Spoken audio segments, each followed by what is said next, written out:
A simple decision, a harmless opportunity, a moment where nothing feels dangerous yet. Because if danger announced itself clearly, nobody would walk into it. The story begins with a boy named Ion, 17 years old, restless, trying to prove something to himself more than anyone else. It was the kind of summer that felt endless. The air hung heavy, thick with heat, pressing down on everything like a weight you couldn't shake. Fans spun lazily in bedrooms, doing nothing but moving warm air from one corner to another. Ion wanted out of that feeling. Not just the heat, but the stillness, the boredom, the sense that everyone else was moving forward while he was stuck. Most of his friends had already started working, small jobs, part-time gigs, anything to earn money and independence. But Ion kept hearing the same thing. You're too young. We'll call you later. Try again next year. Eventually, rejection stops sounding polite and starts feeling personal. That's when he turned to Craigslist. Not because it was safe, but because it was available. Late one night, scrolling through listings in the dim glow of his phone, something caught his eye. Helper needed light work, cash paid daily. No company name. No real details. Just an address. And a number. The pay was higher than anything he'd seen before. That should have been the first red flag. But desperation has a way of rewriting logic. The man who answered the phone introduced himself as Mr. Ramen Asterisk. His voice was calm, smooth, almost reassuring. He didn't ask many questions, didn't hesitate, didn't even sound surprised that a teenager was calling. Instead, he said something strange. I prefer younger workers. They follow instructions better. Ion laughed it off. At the time, it sounded like a compliment. The job was simple, according to him. Helping organize storage, moving boxes, cleaning a small property he owned on the outskirts of the city. Easy work, he said. Quiet place, you'll like it. They agreed to meet the next morning. When Ion arrived, the first thing he noticed was the silence. Not the peaceful kind, the kind that feels wrong.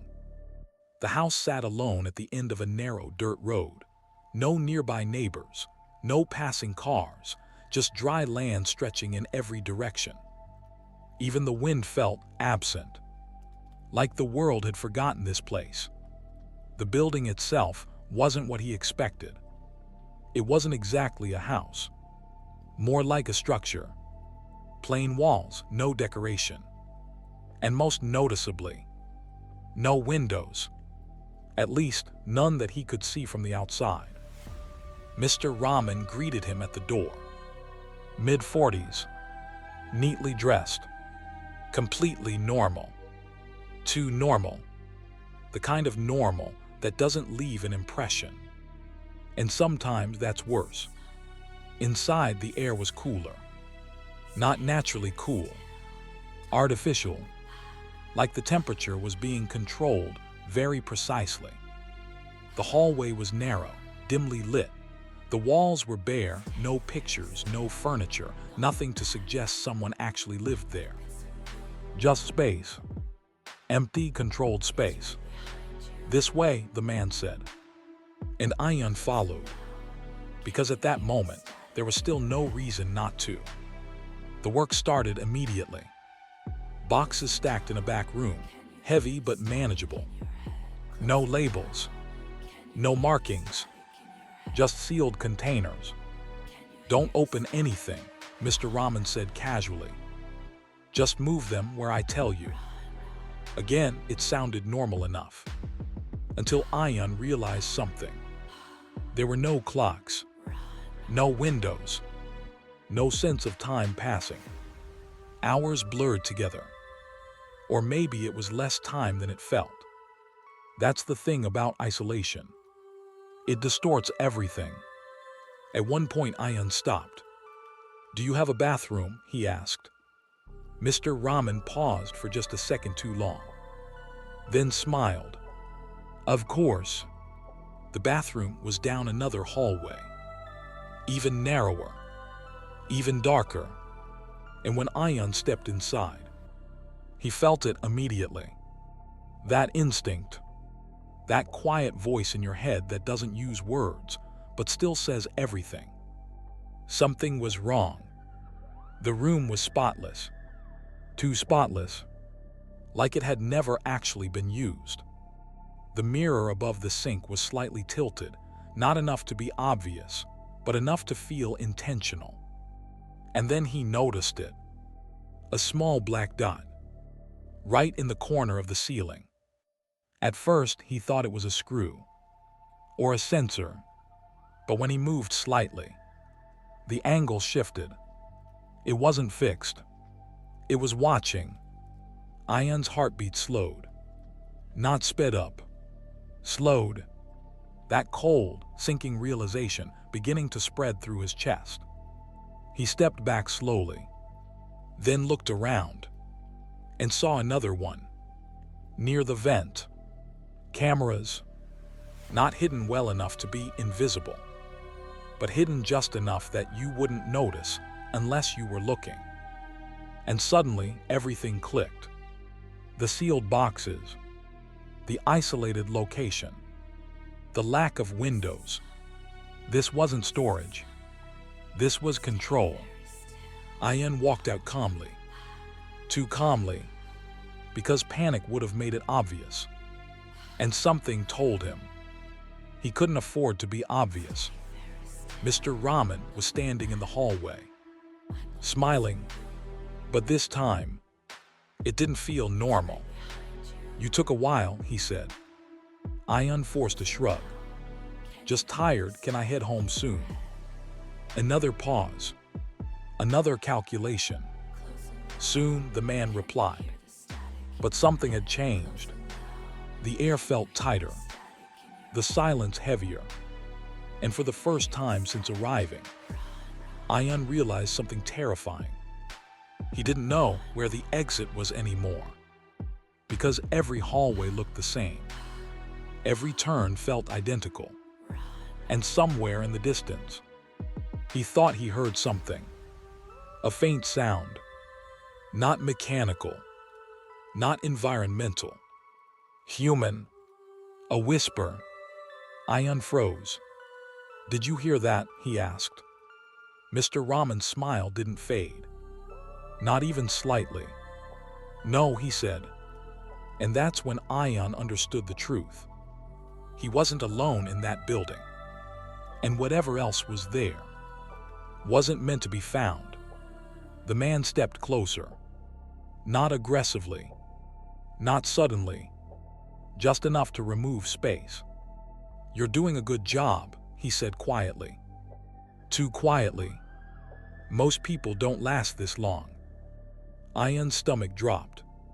Most people. And just like that, every instinct in his body started screaming. Run. But he didn't move. Because sometimes, the most dangerous moment is the one right before you act.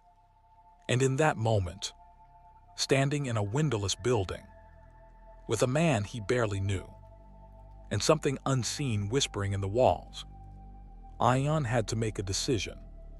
Stay calm, or try to escape, because one wrong move might be the last one he ever makes.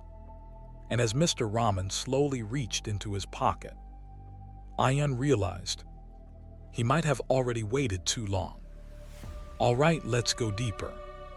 There's a moment in every dangerous situation where your body understands the truth before your mind is ready to accept it. Ayan was standing in that narrow hallway. No windows, no clear exit, no idea how deep inside the building he really was. And right in front of him, Mr. Raman, calm, composed, reaching into his pocket. Time didn't slow down. It fractured. Every tiny detail sharpened.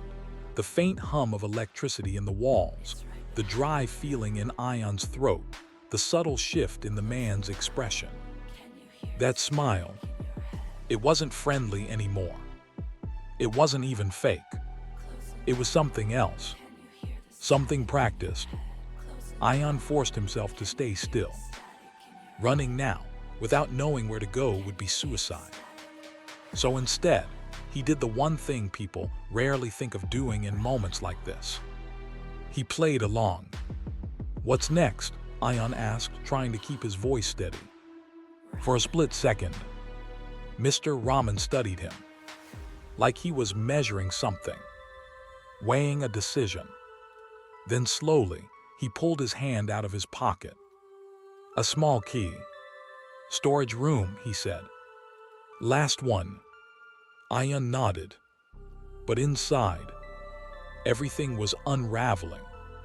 Because that whisper, it wasn't his imagination. He was sure of it now. There was someone else in that building, and they weren't supposed to be heard. They walked in silence, footsteps echoing softly against the bare floors. Left turn, right turn, another hallway. Everything identical, everything designed to disorient. Ion started counting steps in his head. Anything to keep control, anything to avoid panic. 17 steps, turn. 12 steps, another turn. He didn't know if it would help, but it gave him something to hold on to. Eventually, they reached a door, different from the others, heavier, metal. Mr. Rahman inserted the key, paused, then looked back at Ion. "You've been very cooperative," he said. There it was again. That word, cooperative. Ion forced a small smile. "Just doing the job." The man held his gaze for a moment longer than necessary, then opened the door. Inside, darkness, not dim lighting, not shadows, pure darkness. "Go on," Mr. Rahman said. And that's when Ion made his first real decision. He stepped inside, because sometimes walking forward is the only way to find an opportunity to escape. The door shut behind him, softly, but the sound echoed like something final.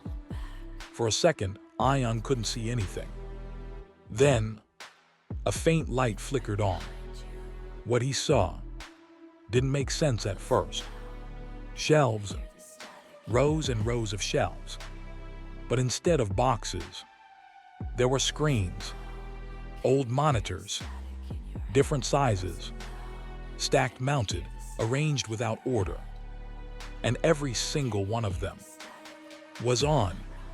Static, footage, different angles, different rooms.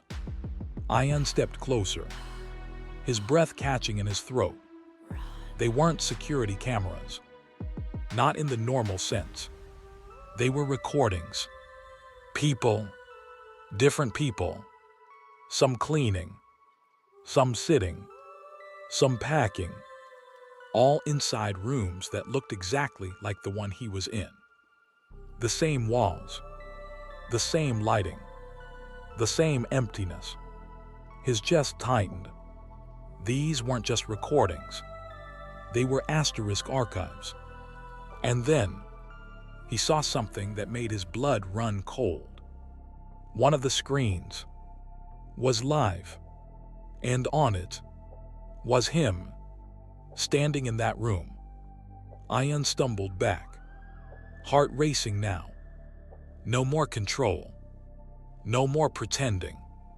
This wasn't just wrong. This was something far worse. And then, the whisper came again, clearer this time. "Help me." Ion spun around. "Hello," he called out. Silence. Then, a soft knock, not on the door behind him, from inside the room, inside the walls. Ayan's eyes slowly moved toward the source. One of the walls, bare solid, but the sound was coming from behind it. Another knock, weaker this time, followed by a faint scraping sound, like someone trying to move, trying to reach out. Ayan stepped closer, every instinct screaming at him to stop, but something stronger pulling him forward. "Hello," he whispered. And then, a voice, so quiet it almost didn't exist. "He watches." Ayan's stomach dropped. "How many of you are there?" he asked. A pause. Then, "Don't know." Ayan stepped back, mind racing, trying to process everything. People were trapped here, hidden, watched. This wasn't a job. This was a system designed to isolate, control, and erase. Suddenly, the door behind him clicked, unlocked. Ayan turned slowly, and standing there was Mr. Rahman. But this time, he wasn't smiling. "You weren't supposed to hear that," he said quietly. Ayan didn't respond. Couldn't, because now, there was no pretending, no playing along. The truth was out, and the man knew it. Mr. Rahman stepped inside, closing the door behind him. "You're smart," he continued. "Smarter than most." His tone wasn't angry. That made it worse. It was calm, measured, like he was discussing something routine. "But curiosity," he added softly, "is a dangerous thing." Ayan's eyes darted around the room, looking for anything he could use. But there was nothing. No tools, no exits, just screens, walls, and him, trapped. The man took another step forward. "You had potential," he said. "I was going to give you more work." Ayan's voice finally came back. "What is this place?" A pause. Then, a small smile returned. "An opportunity," Mr. Rahman said. And in that moment, Ayan understood something terrifying. This wasn't chaos. This wasn't random. This was intentional, planned, refined. Whatever was happening here had been happening for a long time. And now, he was part of it, whether he wanted to be or not. The man reached behind him and locked the door. Clicking. The sound echoed through the room. Final. And then, from inside the walls, the whisper came again. This time louder, more desperate. "Run." Ayan's heart slammed against his chest, because deep down, he already knew.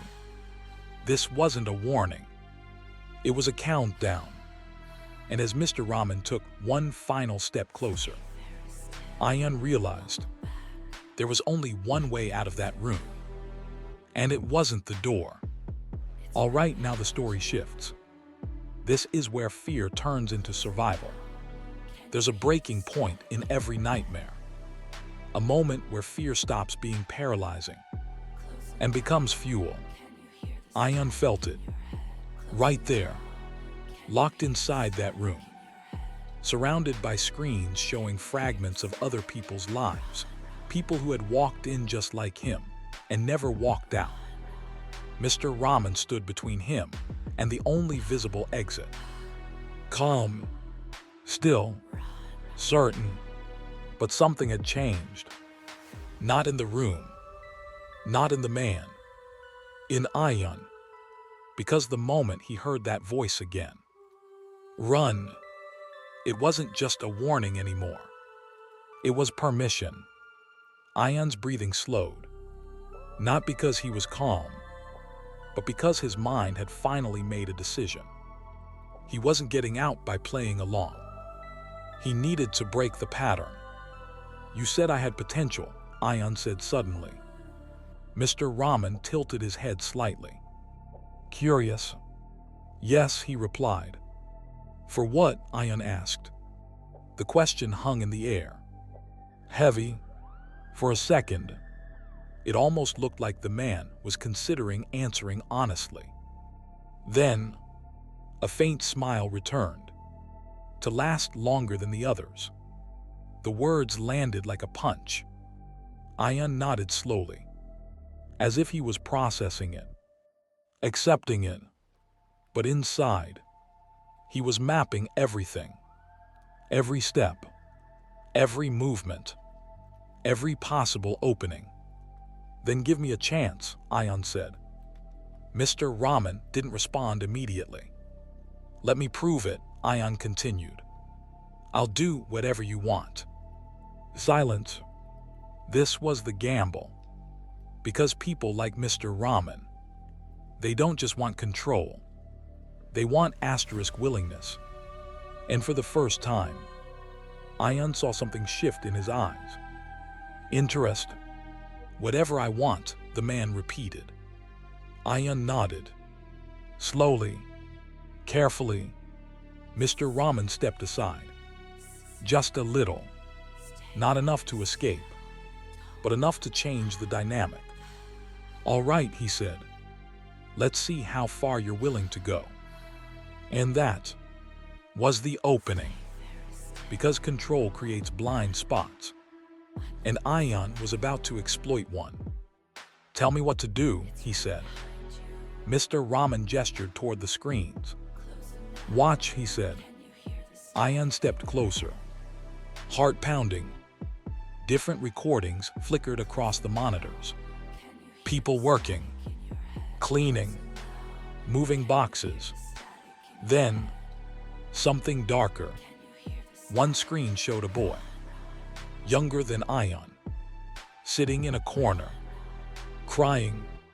Another, a girl packing back and forth, muttering to herself. And then, one screen went black. Static. Ion stared at it. "What happened to them?" he asked quietly. Mr. Rahman walked up beside him. "Too close. They stopped cooperating." Ion's jaw tightened. "And the ones who didn't?" he asked. A pause. "They stayed longer. Not escaped. Not asterisk left asterisk. Stayed." That one word said everything. Ion turned slightly, positioning himself, measuring distance. There was a metal stand holding one of the monitors. Loose, unstable. He noticed it earlier. Now it mattered. "You said I'm different," Ion said. Mr. Rahman nodded. "Then treat me differently." Another pause. "You don't get to make demands," the man replied.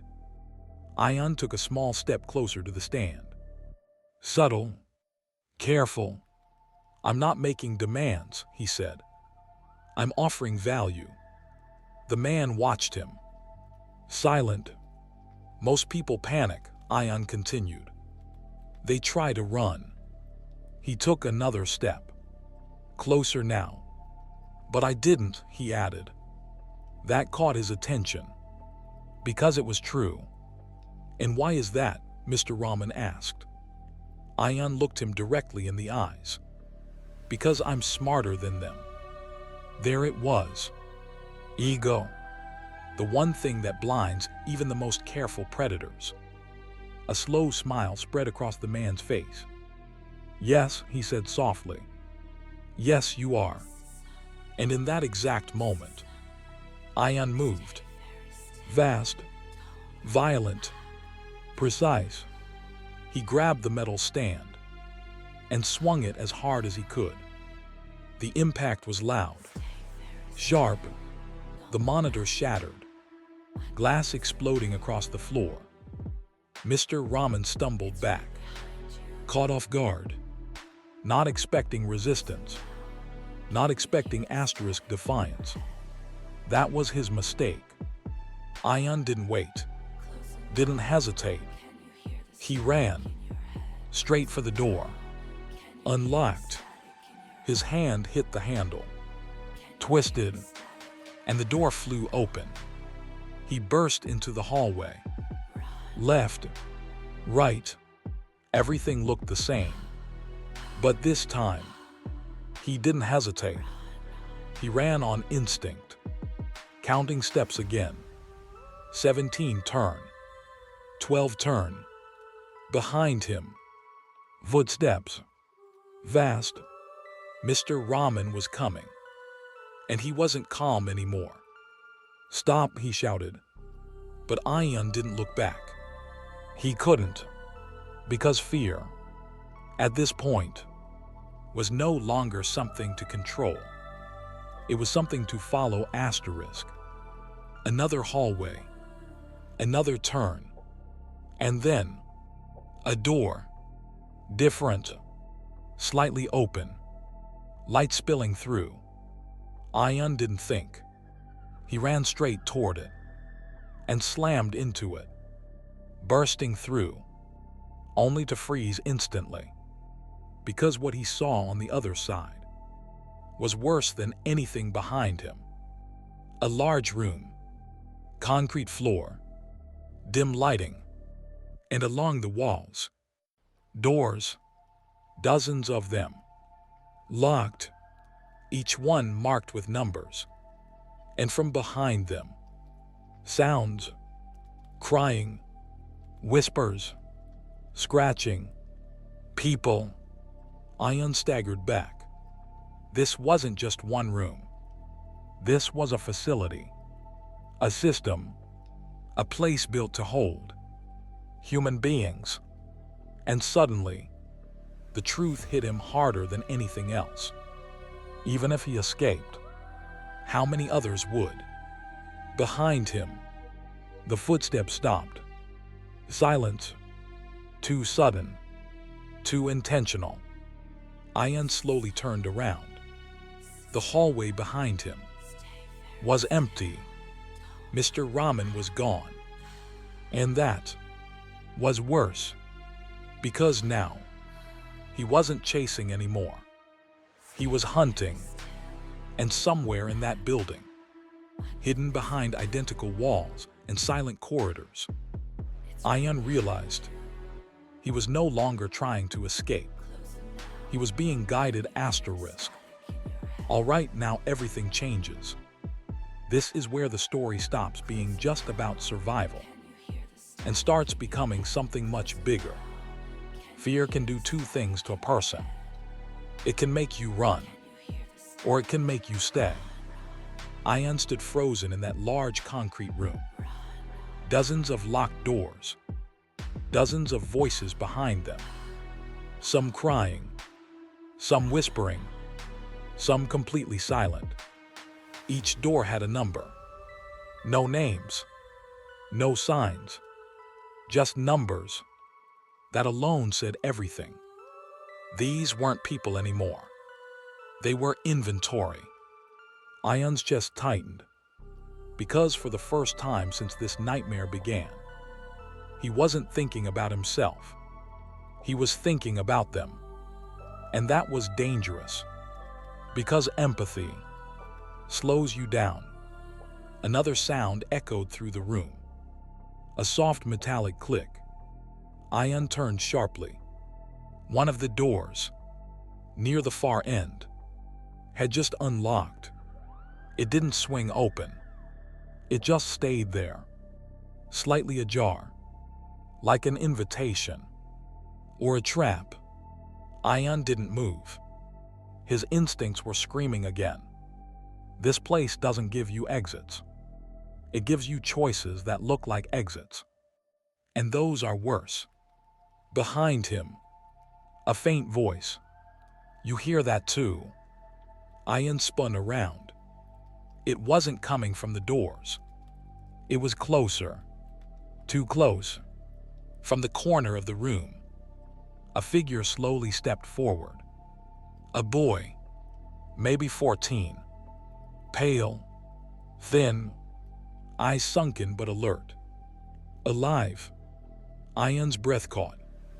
How long have you been here? He asked.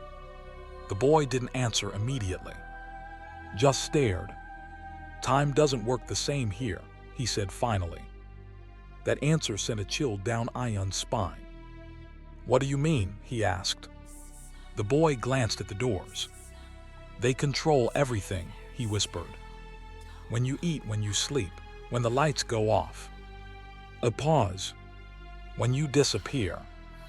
Ayan felt his stomach drop. Disappear, he repeated. The boy nodded slowly.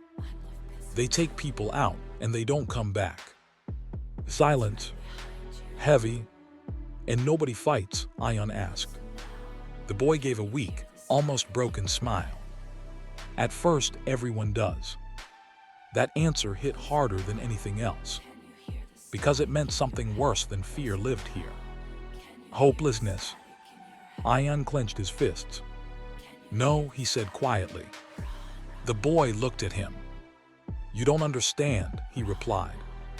I do, Ayan said. And for the first time, there was something new in his voice. Not fear. Anger. We're getting out of here. The boy shook his head immediately. You can't, he said. Watch me. That confidence. It wasn't real. But sometimes, you don't need confidence. You need momentum. Another metallic sound echoed. The same door. Opened a little wider. Ayan looked at it, then back at the boy. That's not freedom, the boy said quickly. I know, Ayan replied. But his eyes didn't leave the door. Because even if it was a trap, it was something different. And different was opportunity. Stay here, Ayan said. The boy grabbed his arm. If you go through that door, he whispered, you don't come back. Ayan paused, then gently pulled his arm free. Then I won't come back alone. And with that, he walked toward the door.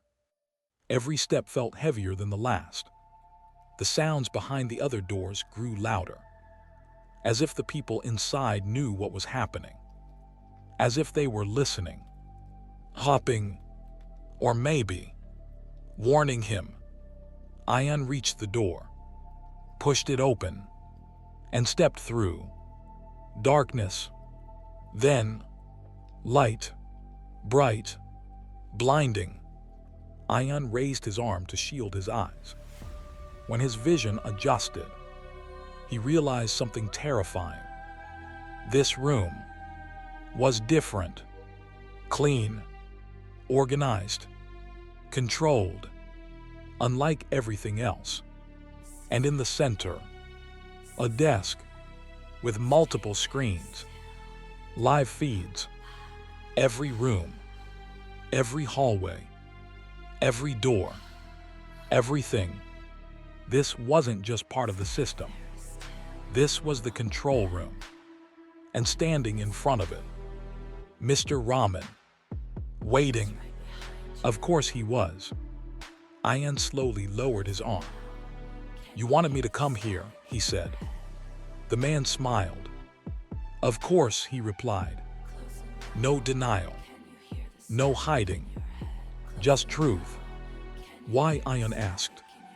Mr. Rahman turned slightly, gesturing toward the screens.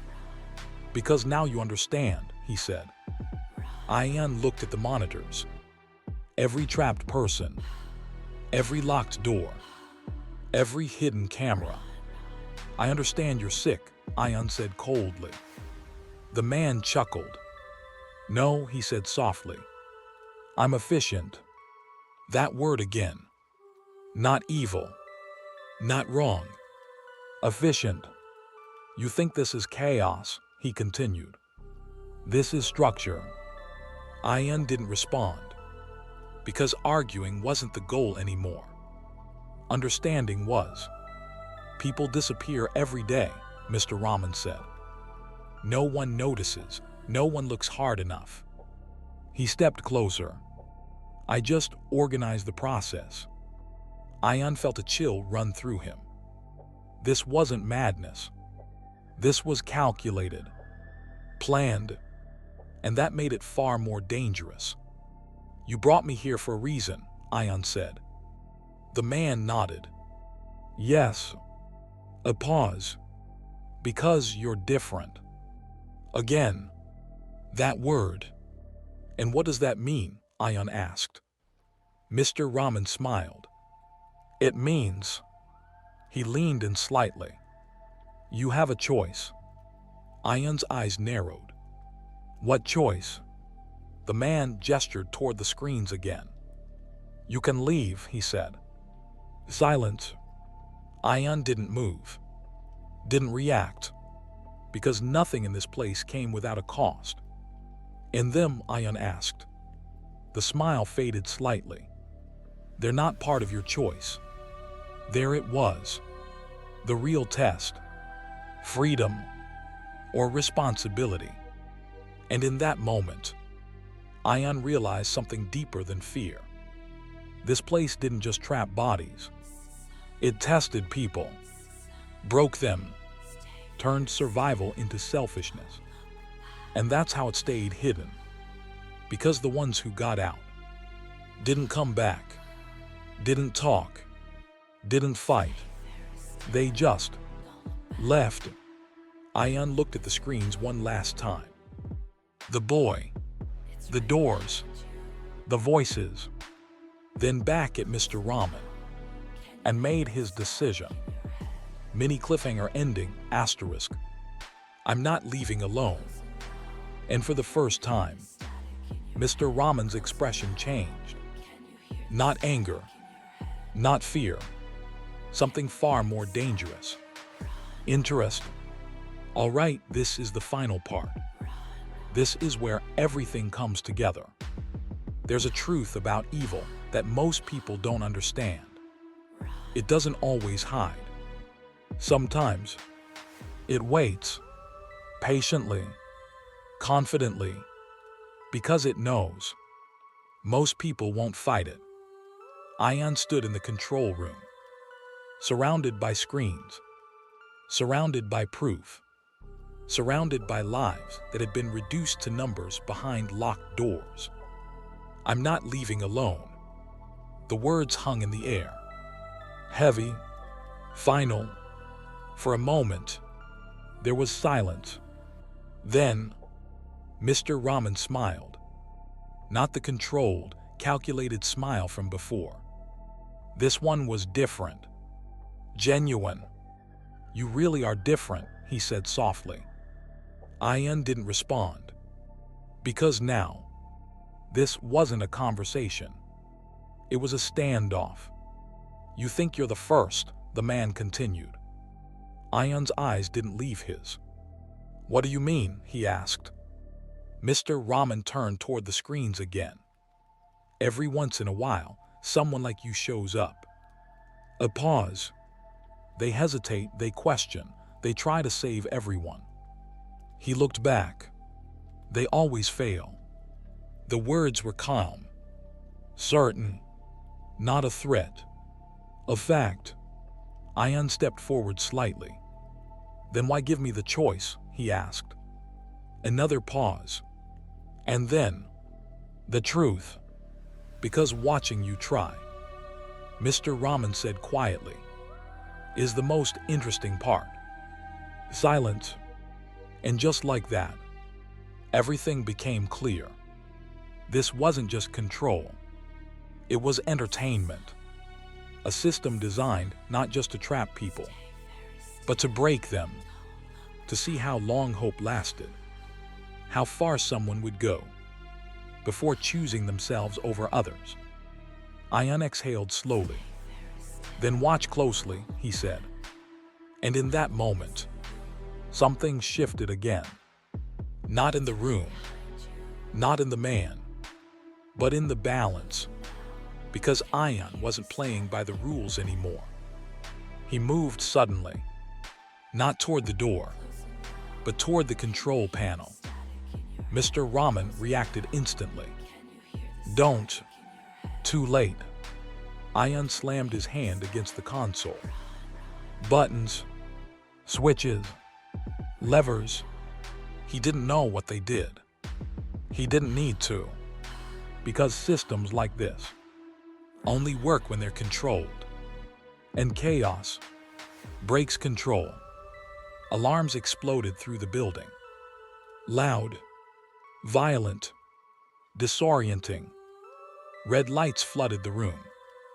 On the screens, doors began unlocking, one by one, across the entire facility.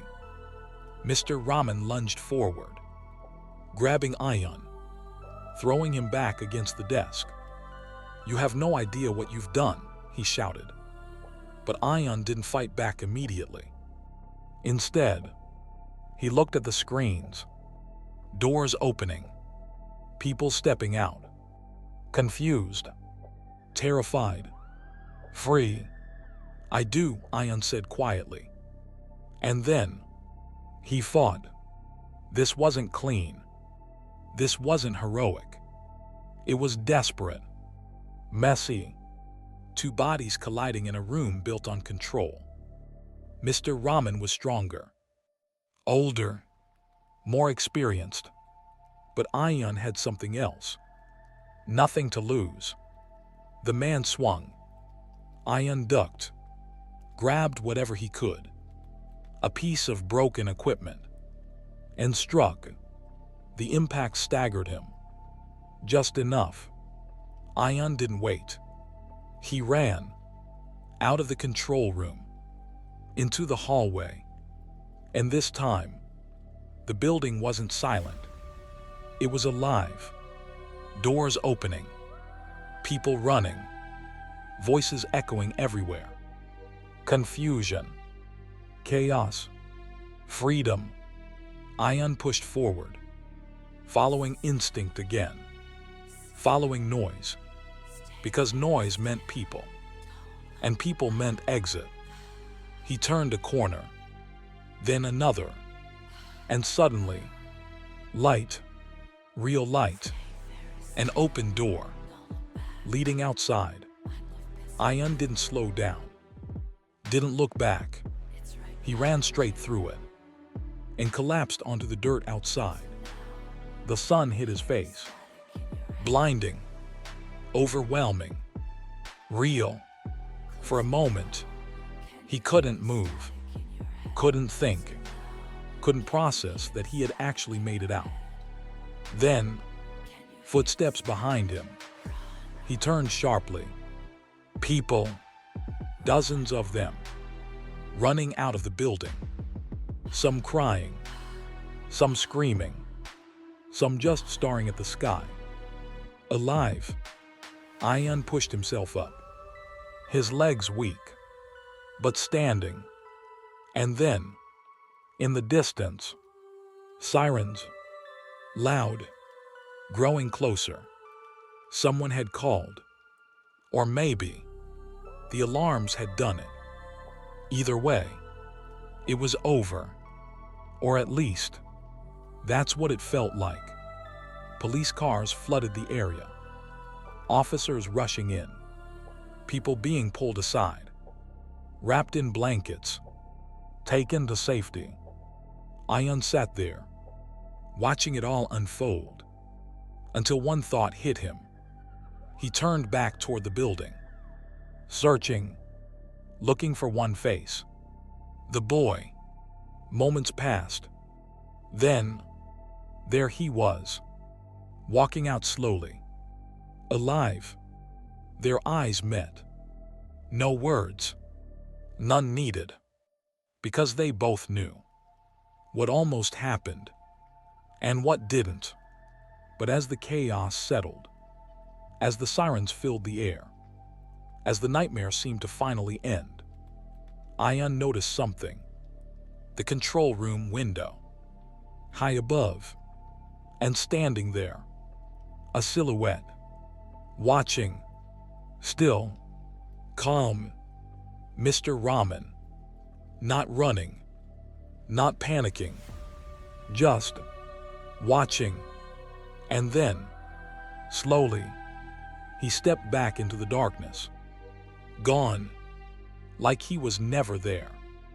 Weeks later, the story made headlines. Illegal detention facility discovered. Multiple victims rescued. Suspect still at large. They searched the building, every room, every corridor, but something didn't add up. The structure was bigger on the inside than it appeared outside. Hidden sections, unmapped areas, and some doors still locked. Authorities called it an ongoing investigation. But Ion knew better. Places like that don't just exist once. They evolve. They adapt. They move. Because people like Mr. Ramen don't stop. They rebuild.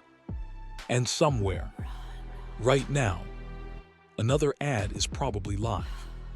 Simple, harmless, easy job, cash paid daily. Waiting for the next person to say yes. Sometimes the scariest stories aren't about what happens in the dark, but about the people who build something there and wait for you to walk in.